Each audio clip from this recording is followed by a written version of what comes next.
आपके साथ मैं हूं मीनाक्षी जोशी। नमस्कार, आपके साथ मैं हूं सुरभि शर्मा।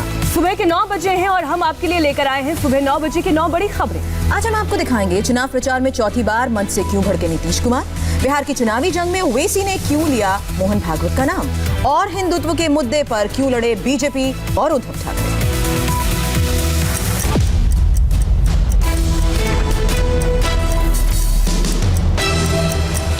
बिहार चुनाव में आज पहले फेज का चुनाव प्रचार खत्म हो जाएगा।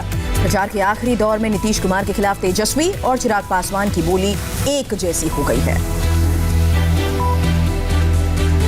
अपने 70 साल के हो गए, कुर्सी छोड़ नहीं रहे। बहुमत होने के बाद भी चोर दरवाजे से बीजेपी को सत्ता में ले आए। 4 साल में 4 सरकारें देखिए। 4 साल में जब 4 सरकार होगा तो विकास कहां से संभव है। एक बात जान जाइए, हम स्थिर सरकार भी देंगे और स्थायी नौकरी भी देंगे, सरकारी नौकरी भी देंगे। गया की रैली में तेजस्वी यादव गरजे तो बक्सर की जनसभा में चिराग पासवान। नेता दो, पार्टी दो, लेकिन मुद्दा एक। बिहार में चुनाव प्रचार के दौरान अब विपक्ष नीतीश कुमार को युवा विरोधी मुख्यमंत्री साबित करने की कोशिश कर रहा है। यहाँ पर 5-5, 6-6 साल तक डिग्री नहीं देते। क्यों नहीं देते? कि भैया अगर डिग्री दे देंगे तो कल को रोजगार मांगेगा। कहाँ से रोजगार देंगे मुख्यमंत्री? मुख्यमंत्री ने तो मना कर दिया ना कि यहाँ पर कारखाना नहीं खुल सकता। जानते हैं ना आप लोग? तो फिर क्यों हम बिहारियों को दूसरे प्रदेश जाना पड़ता है? शिक्षा के लिए, रोजगार के लिए, स्वास्थ्य सेवाओं के लिए। क्यों? क्योंकि हमारे प्रदेश में एक युवा विरोधी मुख्यमंत्री है। बिहार में आज 71 सीटों पर इलेक्शन कैंपेन थम जाएगा। 28 अक्टूबर को पहले चरण का मतदान है और पहले फेज का चुनाव थमने से पहले आज सभी दलों का धुआंधार चुनाव प्रचार है। तेजस्वी की भागलपुर, खगड़िया, वैशाली और बेगूसराय में 13 जनसभाएं हैं, जबकि नीतीश कुमार की 3 और बीजेपी अध्यक्ष नड्डा 2 चुनावी रैलियां करेंगे। पहले चरण की 71 सीटों के लिए चुनाव प्रचार आज शाम को थम जाएगा। बिहार के मुख्यमंत्री नीतीश कुमार आजकल जहां भी चुनाव प्रचार करने जाते हैं उन्हें गुस्सा आ जाता है। नीतीश को कल चौथी बार मंच पर गुस्सा आ गया और वो भाषण सुनने आए लोगों पर ही भड़क उठे।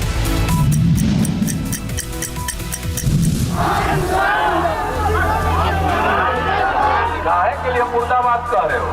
तो जिसका जिंदाबाद कह रहे हो उसका सुनने जाओ। अरे जिसका जिंदाबाद कर रहे हो उसको सुनने के लिए जाओ। एक और रैली, एक बार फिर खिलाफ में नारेबाजी और एक बार फिर नारे लगाने वालों पर भड़के नीतीश कुमार। बिहार के चुनाव प्रचार के दौरान सीएम नीतीश कुमार का इस तरह नाराज होना आम होता जा रहा है। नीतीश कुमार जहां जहां जा रहे हैं, रैली कर रहे हैं, उन्हें इस तरह बेरोजगारों की नारेबाजी सुनने को मिल रही है।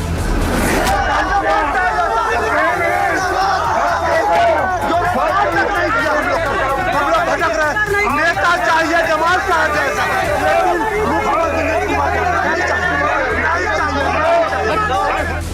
जैसे ही लोग नीतीश कुमार मुर्दाबाद के नारे लगाते हैं, नीतीश कुमार का पारा हाई हो जाता है। वो नारेबाजी करने वालों पर भड़क उठते हैं। यहाँ हमको मालूम है कुछ लोगों को न कोई ज्ञान है न कोई अनुभव है। हम समाज को एक करने में लगे, अब वो लोग लगे हुए हैं समाज को फिर बांट दो, फिर झगड़ा का माहौल पैदा करो। आप लोग देख रहे हो, आप लोगों को कोई यहाँ कुछ नहीं करेगा। वो तुम 8-10 आदमी और यहाँ हजारों लोग हैं, कोई तुमको कुछ नहीं करेंगे। कि अगर कुछ तो आप भी करेंगे तो तुमको लाभ मिलेगा। रविवार को नीतीश कुमार मुजफ्फरपुर में जेडीयू कैंडिडेट मोहम्मद जमाल के लिए वोट मांगने पहुंचे थे। वो जैसे ही डायस पर पहुंचे, उनके खिलाफ कुछ लोगों ने नारेबाजी शुरू कर दी, जिसके बाद नीतीश कुमार को गुस्सा आ गया। कम उम्र के बच्चे हो, क्या हाल था? अपने माता पिता से जाकर के पूछ लो कि शाम होने के बाद घर से बाहर निकल पाते थे? अपने माता पिता से जाकर के पूछो कि स्कूल में कोई पढ़ाई होती थी? अपने माता पिता से जाकर के पूछो कि कोई इलाज होता था? जरा जान लो, पूछ लो घर के अंदर। और पिता ठीक नहीं बताएगा, लेकिन अपनी माता से पूछोगे वो सही बात बतला देगी। हमको मालूम है लोग किस तरह से क्या करते थे जी। पति अंदर गए तो पत्नी को गद्दी पर बैठा दिया, लेकिन महिलाओं के उत्थान के लिए कोई काम हुआ? ये पहला मौका नहीं है जब नीतीश कुमार को अपनी ही रैली में अपने खिलाफ नारेबाजी का सामना करना पड़ा। नीतीश नारेबाजी कर रही जनता पर भड़के तो असदुद्दीन ओवैसी ने आरएसएस प्रमुख के बयान पर नाराजगी जताई। ओवैसी और भागवत के बीच ये जुबानी जंग सीएए के मुद्दे पर हुई। भड़काऊ बयानों की सियासत करने वाले ओवैसी ने बिहार चुनाव में एक बार फिर मुस्लिम कार्ड खेला। सीएए, एनपीआर और एनआरसी सबका नाम लिया और पूछा कि जब इन सब का विरोध हो रहा था तो आरजेडी और कांग्रेस चुप क्यों थे। नीतीश कुमार तो टाटा होने वाले हैं। नीतीश कुमार अब नहीं, नीतीश कुमार घर में बैठने वाले हैं। मगर ये बात बताइए कि पूरे बिहार में आपने एनआरसी, एनपीआर के खिलाफ एहतजाज किया था? किया था ना? कितनों ने किया था? हाथ उठाइए एनपीआर, एनआरसी पर। सारे क्या राजद ने, कांग्रेस ने आवाज उठाई थी एनपीआर, एनआरसी के खिलाफ? नहीं उठाई थी क्या?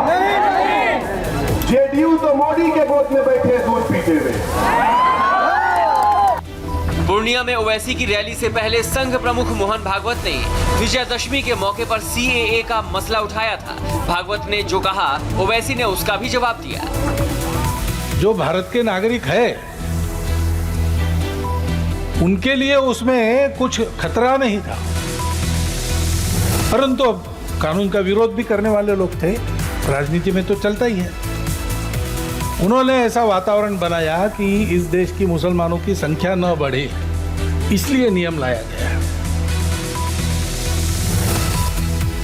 तो उसके चलते और उसका अच्छा विरोध शुरू हो गया। दिमाग दिया है, हम समझ सकते, हम जानते हैं कि तुम्हारी साजिश यही है कि CAA-NPR को इस्तेमाल करके भारत के मुसलमानों को, भारत के दलितों को, भारत के आदिवासियों को, भारत के उन गरीबों को जिनके पास कागज में, उनको परेशान किया जाए। बिहार में ओवैसी की पार्टी AIMIM मायावती की बीएसपी और उपेंद्र कुशवाहा की RLSP के साथ गठबंधन में चुनाव लड़ रही है। चुनाव बिहार में है, लेकिन सियासी बयान महाराष्ट्र से भी आ रहे हैं। शिवसेना प्रमुख उद्धव ठाकरे ने अपनी पार्टी की दशहरा रैली में सुशांत सिंह राजपूत को लेकर चल रही सियासत पर सवाल उठाए। शिवसेना की दशहरा रैली में उद्धव ठाकरे ने अपने विरोधियों पर चुन चुन कर वार किया। निशाने पर मोदी तो थे ही, कंगना रनौत को उद्धव ने रावण नाम दे दिया। शिवसेना की दशहरा रैली हर साल शिवाजी पार्क में होती थी, लेकिन कोरोना की वजह से इस बार शिवाजी पार्क मैदान के सामने सावरकर ऑडिटोरियम में हुई। ये लोग तारीख पर तारीख दे रहे हैं। जब से मुख्यमंत्री बना हूँ तब से रोज तारीख दे रहे हैं। जिस दिन से सीएम बना हूँ रोज कहते हैं आज सरकार गिर जाएगी, कल सरकार गिर जाएगी, सरकार गिरेगी। मैं उनको आज भी कहता हूँ, हिम्मत है तो सरकार गिरा कर दिखाओ। 42 मिनट के अपने भाषण में उद्धव ठाकरे ने हिंदुत्व से लेकर कोरोना तक हर मुद्दे पर अपने विरोधियों को घेरा। कोरोना आया तो घंटी बजाने लगे, थाली पीटने लगे, यही आपका हिंदुत्व है। मुझे किसी ने कहा कि अगली बार फ्रॉग जंप करने के लिए बोलेंगे। मुंबई को पीओके कह रहे हैं। घर पर खाने को नहीं मिलता है और यहाँ मुंबई में आते हैं। ये रावण की औलाद है। आप महाराष्ट्र की बदनामी कैसे कर सकते हैं? उद्धव ने सुशांत सिंह राजपूत के मसले पर भी बोला और अपने बेटे आदित्य ठाकरे का बचाव किया। मुंह में गोबर भर भर कर, गोमूत्र भर भर कर महाराष्ट्र और आदित्य के खिलाफ बोला, बदनामी की, लेकिन हमारे हाथ साफ हैं। उद्धव ठाकरे के हमले के बाद बीजेपी ने पलटवार किया और कहा कि सावरकर का अपमान करने वालों के साथ हाथ मिलाने वाले उद्धव बीजेपी को हिंदुत्व का पाठ न पढ़ाएं। बिहार की तरह जम्मू कश्मीर में भी सियासी खेल खूब खेले जा रहे हैं। महबूबा मुफ्ती के एक बयान को लेकर कल जम्मू में ऐसा हंगामा हुआ कि उस पर काबू करने में प्रशासन के पसीने छूट गए।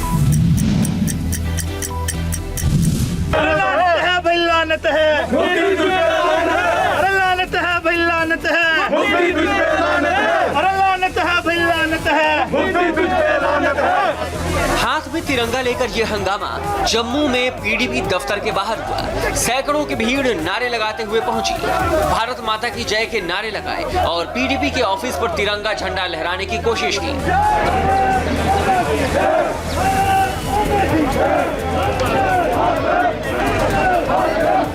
प्रदर्शनकारियों की भीड़ बढ़ती गई, हंगामा बढ़ता गया और जब झंडा लगाने की इजाजत नहीं मिली तो गुस्सा सरकार और प्रशासन पर फूट पड़ा। आप सबके सामने क्लियर हो गया, हमारा यही मकसद था। हमें पहले ही पता था यहाँ सरकारी अमला और एडमिनिस्ट्रेशन जो है हमें ये तिरंगा नहीं लगाने देगी। ये पूरे भारत को एक क्लियर मैसेज गया कि 370 तो हट गई है, लेकिन अभी भी जो है इस देश में वो लोग बैठे हुए हैं जो भारतीय तिरंगे से नफरत करते हैं। और ये जो है आप सबके सामने 23 अक्टूबर को महबूबा मुफ्ती ने धारा 370 बहाल होने तक तिरंगा नहीं उठाने का ऐलान किया था। कुछ सामाजिक संगठनों ने ये प्रदर्शन महबूबा के उसी बयान के विरोध में किया। लानत है, अरे लानत है भाई, लानत है, अरे लानत है भाई, लानत है। यूपी के बुलंदशहर में ओवैसी और भीम आर्मी के बीच झड़प हो गई। भीम आर्मी ने आरोप लगाया है कि उसके काफिले पर गोलीबारी भी की गई।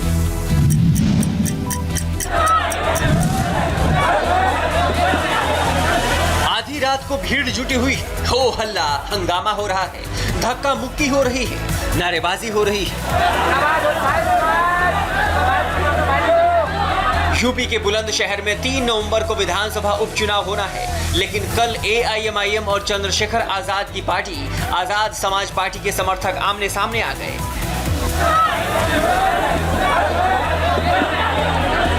बुलंदशहर के मोहल्ला रुकन सराय में एआईएमआईएम के प्रत्याशी दिलशाद नुक्कड़ सभा कर रहे थे। आरोप है कि तभी आजाद समाज पार्टी के उम्मीदवार हाजी यामीन अपने समर्थकों के साथ पहुंचे और मारपीट शुरू कर दी। इस बीच चंद्रशेखर आजाद ने भी एक ट्वीट किया और कहा कि उनके काफिले पर फायरिंग की गई। ये आरोप दिलशाद पर लगे, लेकिन उन्होंने आरोपों को खारिज कर दिया। चंद्रशेखर उर्फ रावण ने एफआईआर का फायरिंग का आरोप लगाया है कि फायरिंग हम पे की गई है, तो इसमें क्या सच्चाई है? क्या मेरे पटे हुए हैं, मार मुझ में लगी है। अगर मैं फायरिंग करता तो वहां से हटता क्यों? सिंपल हिसाब है, आप भी समझ सकते हैं चीज को। भागने वाला इंसान फायरिंग करेगा कभी क्या? चंद्रशेखर आजाद के फायरिंग के आरोपों को पुलिस ने भी नकारा और कहा कि झगड़ा हुआ था, गोली चलने के प्रमाण नहीं मिले।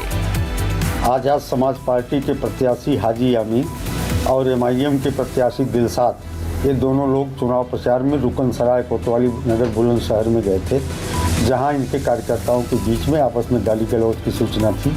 आजाद समाज पार्टी के चंद्रशेखर आजाद पर हमले की बात और फायरिंग की बात चलाई जा रही है, जो किसी भी तरह से अभी तक पुष्टिकारक नहीं है। फिलहाल एआईएमआईएम के उम्मीदवार को प्रशासन ने 2 पुलिस वाले मुहैया करवा दिए। उत्तर प्रदेश के फतेहपुर में खनन माफिया के 2 गुटों के बीच जबरदस्त गोलीबारी हुई है। घटना का वीडियो सामने आने के बाद पुलिस एक्शन में। पहले पत्थर चले, फिर गोलियां चली। मारा गोली, मला करते वाल्मीकि जगह से भाग चला तू। खनन क्षेत्र में रास्ते के विवाद को लेकर झगड़ा हुआ और गोलियों की आवाज से गूंज उठा पूरा इलाका।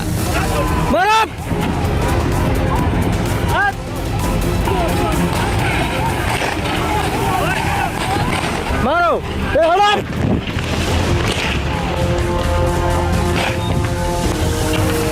इतना बड़ा कांड हो गया कि प्रशासन ने कोई कार्रवाई नहीं की। अब पथराव और गोलीबारी का ये वीडियो वायरल होने के बाद पुलिस घटना की जांच की बात कह रही है। बिहार के भागलपुर में एक सॉफ्टवेयर इंजीनियर की मौत पर हंगामा हो गया। आरोप पुलिस पर लगा है और आला अफसर जांच का वादा कर रहे हैं। प्रशासन मुर्दाबाद, मुर्दाबाद, मुर्दाबाद। पुलिस प्रशासन मुर्दाबाद, मुर्दाबाद, मुर्दाबाद। पुलिस प्रशासन मुर्दाबाद, मुर्दाबाद, मुर्दाबाद। पुलिस प्रशासन मुर्दाबाद, मुर्दाबाद, मुर्दाबाद। पुलिस पर पब्लिक का ये गुस्सा पुलिस हिरासत में एक युवक की मौत के बाद भड़का। जनता ने सड़क जाम कर दिया और पुलिस के खिलाफ हंगामा करने लगी। से मारेगा, आतंकवादी है, क्या सोचा हूँ? रोड का आदमी है। आशुतोष कुमार नाम के एक सॉफ्टवेयर इंजीनियर का थानेदार सहित कुछ पुलिस वालों से झगड़ा हो गया। आरोप है कि पहले सड़क पर और फिर थाने ले जाकर इतनी पिटाई की गई कि युवक ने दम तोड़ दिया। एक इंसान से उसको थोड़ा बकझक हुआ। पुलिस प्रशासन इसको आके ज़बरदस्ती पकड़ के इससे बकझक करने लगा। ये भी थोड़ा बोला, लेकिन इस पे जो है अटैक कर दिया। कौन लोग? पुलिस। तो एक थाना प्रभारी और 4 ये बीपुर थाना प्रभारी और 4 सिपाही थे यहाँ के। वो लोग इतना मारे सर, इतना मारे, देखिए यहाँ से मारते हुए थाना ले गए और हाजत में इतना मारे कि वहाँ पे पूरा ब्लड फैला हुआ है। युवक की मौत से नाराज गांव वाले दोषी पुलिस कर्मियों पर एक्शन की मांग कर रहे हैं और पुलिस के अफसरों ने जांच का भरोसा दिया है। परिजन का आरोप है कि पुलिस वाले के द्वारा मारपीट की गई है, जिसके वजह से इनकी मृत्यु हो गई है। उसी संबंध में ये लोग रोड जाम किए थे और इनके द्वारा लिखित में एक आवेदन प्राप्त हुआ है ना, जिसकी जाँच की जा रही है। जाँच के बाद आवश्यक कार्रवाई की जाए। ये घटना भागलपुर जिले के नौगछिया के बिहपुर की है। पंजाब के अमृतसर में खेला गया हिंसा का खेल। एसजीपीसी और सत्कार कमेटी के सदस्य आपस में भिड़ गए। फिर क्या हुआ, आप भी देखिए।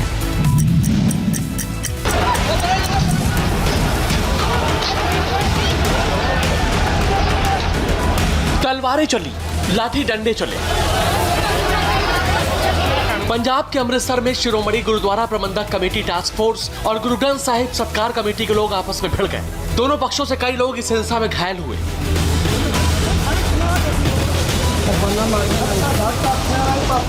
उन्होंने आके एकदम अटैक कर दिया, हमारे एकदम अटैक कर दिया। हमने तो कुछ नहीं किया। पाँव फ्रैक्चर हो गई है मेरी और पैर फ्रैक्चर है, तो पीछे भी है, पीछे भी बहुत ज़्यादा डांगा मारी है उन्होंने। सत्कार कमेटी श्री गुरु ग्रंथ साहिब जी के लापता 328 पावन स्वरूपों के मामले में एसजीपीसी को दोषी ठहरा रही है। सत्कार कमेटी एसजीपीसी के अधिकारियों और कर्मचारियों के खिलाफ केस दर्ज करने की मांग कर रही है। इसी मांग को लेकर सत्कार कमेटी के लोग एसजीपीसी के दफ्तर के सामने धरना प्रदर्शन कर रहे थे। इस बीच बहस और कहासुनी शुरू हो गई, जिसने देखते ही देखते हिंसक रूप ले लिया। दरअसल ये मामला जो है वो 2014 का है, जब एसजीपीसी के प्रकाशन विभाग से कुछ गुरु ग्रंथ साहिब की कुछ प्रतियों के मिस होने की जानकारी आई थी। उसके बाद एसजीपीसी की तरफ से एक कमेटी बनाई गई और फिर मामला अकाल तख्त को ट्रांसफर किया गया। अकाल तख्त की तरफ से बनाई गई कमेटी ने इस मामले की इंक्वायरी की, जिसमें कुछ कर्मचारियों के नाम सामने आए जो प्रकाशन विभाग में थे, उनके नाम सामने आए और उसके बाद उन पर इंक्वायरी की गई, उनको सस्पेंड किया गया, कईयों को टर्मिनेट किया गया। लेकिन गुरु ग्रंथ साहिब सत्कार समिति का ये कहना है कि उन पर कानूनी कार्रवाई की जाए। एसजीपीसी का आरोप है कि सत्कार कमेटी के लोगों ने दफ्तर को ब्लॉक कर दिया था। जब एसजीपीसी के लोगों ने इसका विरोध किया तो सत्कार समिति के पक्ष से मारपीट शुरू कर दी गई। मैं कहना दुख की बात ऐसी है कि इन्होंने स्पीकर ला के इतने ऐसिया बातें करनिया शुरू कर दियाँ जो श्रोमणी कमेटी के खिलाफ थी, श्री अकाल तख्त के खिलाफ, साढ़े कर्मचारियों के खिलाफ। एसजीपीसी ने सत्कार कमेटी के लोगों पर एफआईआर दर्ज कराई है, जिसके बाद पुलिस ने सत्कार कमेटी के कई लोगों पर मुकदमा दर्ज किया है। फिलहाल वक्त एक ब्रेक का है। ब्रेक के बाद देखिए ग्रेटर नोएडा में पुलिस और बदमाशों में कहां हुआ एनकाउंटर।